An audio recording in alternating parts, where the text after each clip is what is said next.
बिस्मिल्लाहिर्रहमानिर्रहीम। अस्सलाम वालेकुम। Welcome to my YouTube channel last students platform.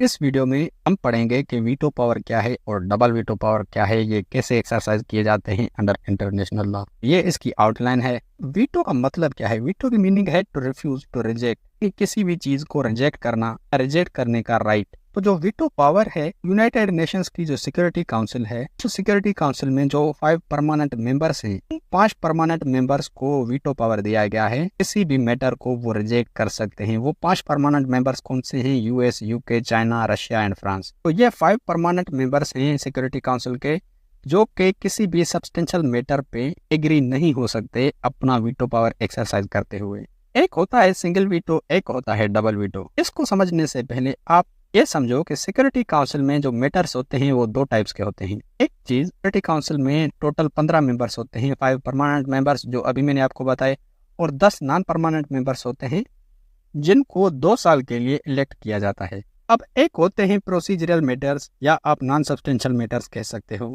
In matters पर कोई भी डिसीजन करने के लिए 9 वोट्स की जरूरत होती है। टोटल 15 मेंबर्स हैं। इन 15 मेंबर्स में से 9 मेंबर्स उस डिसीजन के फेवर में वोट कास्ट करें। दूसरे होते हैं सब्सटेंशियल मैटर्स या इंपॉर्टेंट मैटर्स। इन मैटर्स पर कोई भी डिसीजन करने के लिए 9 वोट्स की जरूरत होती है, लेकिन इन 9 मेंबर्स में से जो 5 परमानेंट मेंबर्स हैं, उन 5 ही परमानेंट मेंबर्स ने उस डिसीजन के फेवर में वोट कास्ट किया हो। ये जो 5 परमानेंट मेंबर्स हैं, एक किसी भी सब्सटेंशियल मैटर पे अपना वीटो पावर एक्सरसाइज कर सकते हैं। अगर कोई भी सब्सटेंशियल मैटर है पे कोई भी डिसीजन दिया जा रहा है, तो उस डिसीजन को रिजेक्ट कर सकते हैं। किसी भी एक मेंबर ने रिजेक्ट किया तो वो फैसला रिजेक्ट हो जाएगा। कोई भी सब्सटेंशियल मैटर है, उसके लिए एक फैसला दिया जा रहा है, उस सब्सटेंशियल मैटर का डिसीजन रिजेक्ट करने के लिए जब कोई भी 5 परमानेंट मेंबर्स में से अपना वीटो पावर एक्सरसाइज करेगा, तो उस वीटो पावर को कहा जाएगा कि इसने सिंगल वीटो पावर एक्सरसाइज किया। अब डबल वीटो पावर कैसे एक्सरसाइज किया जाता है, इसको भी समझो। जैसे मैंने बताया कि मैटर्स 2 टाइप्स के होते हैं प्रोसीजरल, एक होते हैं सब्सटेंशियल। मैटर प्रोसीजरल है या सब्सटेंशियल है, इसको डिसाइड कौन करता है? इसको सिक्योरिटी काउंसिल का जो प्रेसिडेंट है वो डिसाइड करता है कि ये जो मैटर है ये सब्सटेंशियल है और ये मैटर नॉन सब्सटेंशियल है या प्रोसीजरल है।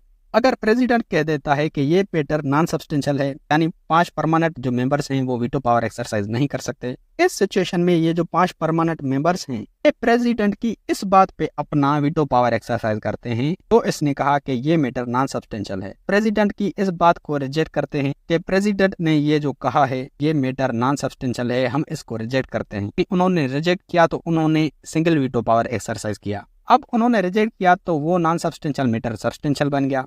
अब इस सब्सटेंशियल मैटर पे अगर कोई डिसीजन दिया जाता है तो उस डिसीजन को रिजेक्ट कर सकते हैं। तो जब ये रिजेक्ट करेंगे तो ये डबल वीटो होगा।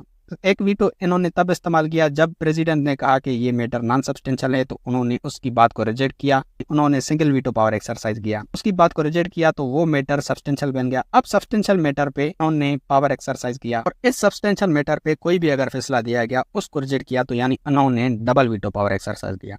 तो दोस्तों ये था हमारा शॉर्ट एंड स्वीट टॉपिक। उम्मीद है कि आपका कॉन्सेप्ट क्लियर हो गया होगा। इंटरनेशनल लॉ के दूसरे वीडियोस देखने के लिए आप मेरे चैनल की प्लेलिस्ट विजिट कर सकते हैं, और अगर आपको नोट्स चाहिए उसकी भी लिंक आपको डिस्क्रिप्शन से मिल जाएगी। रिक्वेस्ट यही करूंगा कि एक कमेंट लाजमी कर दो, और ये वाली अगर आप इन इंस्ट्रक्शंस फॉलो करते हो तो आपकी और भी मेहरबानी होगी। अगर आपको लॉ के रिगार्डिंग किसी भी टॉपिक की वीडियो चाहिए तो वो टॉपिक लिख के साथ में एलएसपी लिख के सर्च करेंगे तो आपको सबसे पहले मेरी वीडियोस मिल जाएंगी, जिससे आप अपना इजीली कांसेप्ट क्लियर कर सकते हैं। या फिर अगर आप मेरे चैनल की प्लेलिस्ट में जाते हैं तो वहाँ पर आपको हर सब्जेक्ट की अलग से प्लेलिस्ट मिल जाएगी, जहाँ पर उस सब्जेक्ट के सारे वीडियोस मिल जाएंगे आपको।